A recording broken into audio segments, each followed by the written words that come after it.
So it's been nearly 5 years since 5 people were killed in an apartment fire in the Cedar Riverside neighborhood. That was the day before Thanksgiving. The building was one of dozens across the city with sprinklers that are not up to modern standards. But after years of work and millions of dollars, all of the city's high-rise public housing buildings are finally updated. Kelsey Christensen joining us live in Minneapolis with these new developments. Kelsey.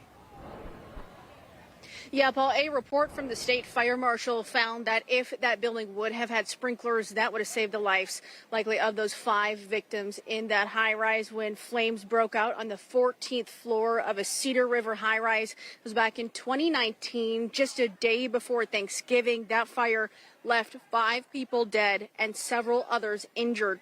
Now, the 25-story, 200-unit apartment building was built back in 1970. The Minneapolis Public Housing Authority was not required to have a sprinkler system in that high-rise or even retrofit the building to meet current fire standards. That all changed a few years ago, back in 2021, when state lawmakers mandated sprinkler systems for all public housing high-rise apartment buildings to be installed by 2033.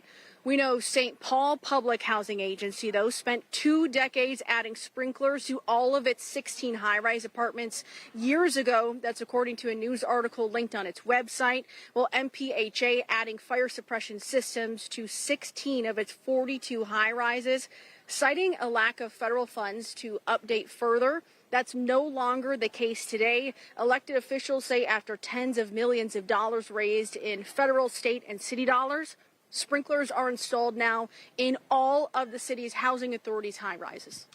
To me, it felt like there was a great injustice done by decision makers who previously could have had the opportunity to intervene.